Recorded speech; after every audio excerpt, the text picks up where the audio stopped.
প্রকাশ কিভাবে করি, খুনিকে তো আর জুতা মেরে খুনের স্বাদ মিটবে না। আমার সাথে দাঁড়ানো আছে আঙ্কেল সিফাতের বাবা। সে জানে যে সন্তান না থাকলে কি হয়। সেই খুনিকে যদি জুতা মাইরেই স্বাদ মিটতো, তাইলে তো আর যত জুতা আছে এটা দিয়ে তাকে মারতাম। খুনিকে তো আর জুতা মেরে স্বাদ মিটান। হ্যাঁ, হয়তো খুনিকে যদি এখানে টানাইয়া জুতা মাইরা মেরে ফেলানো যাইতো, তাইলে হয়তো বা কিছুটা জাল মিটতো। আমি যাত্রাবাড়ি থানার সামনে দেখেছি, আমি রাত সাক্ষী, যে পুলিশ 50 গজ দূরে দাঁড়াইয়া, আমরা যাত্রাবাড়ি থানার সামনে মাছের আড়তের সামনে দাঁড়ানো ছিলাম, পাখির মতো মানুষ মারছে, পাখির মতো। মনে হচ্ছে যে একটা সিজন আছে না, যে গাছের পাতা ঝরে যায়, ওই রকম মানুষ পড়তেছে দুই সাইডে। শুধু আমাদেরও গুলি লেগেছে। যেসব মানুষের এখানে লাগছে তাদের চাপড়ি উড়ে গেছে, যার এখানে লাগছে মাথার খুলি উড়ে গেছে, হাতে লাগছে হাত ঝুলে পড়ছে, পেট থেকে বুড়ি বেরোয় পড়তেছে। লক্ষ লক্ষ মানুষকে শুধু সরাগুলি করছে, শুধু যে যেভাবে পারছে শুধু চাইনিজ রাইফেল দিয়ে মারতে রয়েছে পুলিশ। আমরা এত নিষেধ করছি, গুলি করেন না, আমরা ঢাকায় এইভাবে চলবে না, এইভাবে হবে না। এই নির্মম হত্যার বিচার চাই আমরা। আসিফ নজরুল সাহেব নিজেই কি করলো, যুদ্ধ বৈষম্যের সাথে বৈষম্যত করলো, অথচ সে নিজেই যা উপদেষ্টার সাথে বসে হইলো। এর আগে সে বক্তব্য দিল, আমি যদি পেতাম, ও আল্লাহ, আমি যদি একবার সুযোগ পেতাম সরকার এসে মানুষের হৃদয়ে জয় করার জন্য যা কিছু করতাম। কত সব কি করলো সে 6 মাসে, কি দেখাচ্ছে সে আমাদেরকে। সে বৈষম্য বিরোধী যারা আপনার বিদ্রোহী যারা, তাদেরকে নিয়ে চলাফেরা করছে, কিছু কিছু রয়েছে।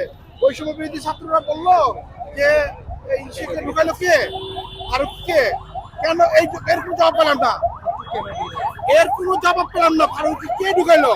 আমার মতে এই ফারুককে যে এই দোষরকে দ্বারা ঢুকাচ্ছে, তাদেরকে বাছাই করে তাদেরকে সহকারে এই উপদেশ থেকে বের করা উচিত। আর যার যার মতো হয়ে গেল, যার যার মতো উপদেশটা ভিতরে ভিতরে বানাচ্ছে। আমরা কি ওই বৈষম্য বিরোধী ছাত্র জনতা, এরা কি এদের কোনো ইয়ে নাই, এদের কোনো অভিমত নাই যে কাকে নিবে বা কাকে নিবে না নিবে। আরে কাকে উপদেশটা করবে না করবে, এটা তো বলবে বৈষম্য জনতা, বিপ্লবী জনতারা, ছাত্ররা। তাদের কাছ থেকে পারমিশন নিয়ে যেতে হবে ওইখানে।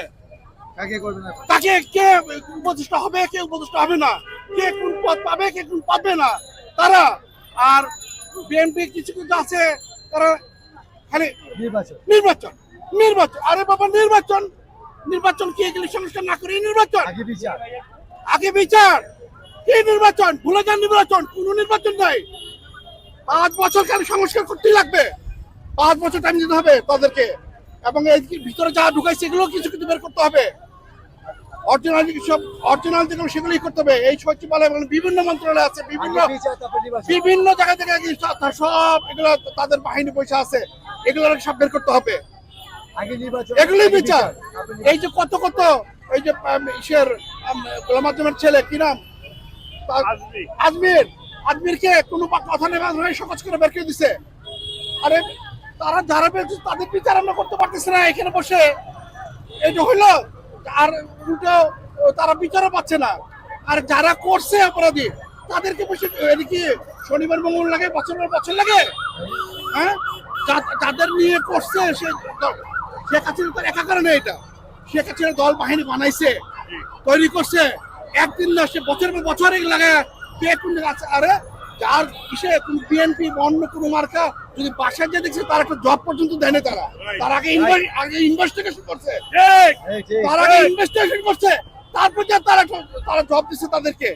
এত সহজ, তারা প্রমোশন পর্যন্ত দেয় নাই। আমার জানা মতে, আমার এক বন্ধুর ছোট ভাই লেফটেন্যান্ট কর্নেল, ওর পদোন্নতি দেয় না। কয়বার যে ওকে এসে বাসায় কি করছে, ওর বাসায় ওই আপনার বিএনপির দেখছিল, ধানের শীত দেখছিল, ধানের শীত খালেদা ছবি নিয়ে আসে, এর জন্য তার প্রমোশনই দেয় নাই, বাদ করে দিচ্ছে। তারা এমন এইভাবেই করে টেকনিক করে তারা কাজ করে, তারা এইভাবে সেট আপ করছে। আপনি কি মনে করছেন শেখ হাসিনা চলে গেছে, সব সেট আপ হয়ে গেছে, সব হয়ে গেল? সে বীজ বপন করে গেছে এখানে। এই বীজের রুট থেকে উঠাতে হবে, এইসব বীজ থেকে রুট থেকে উঠাতে হবে। এগুলো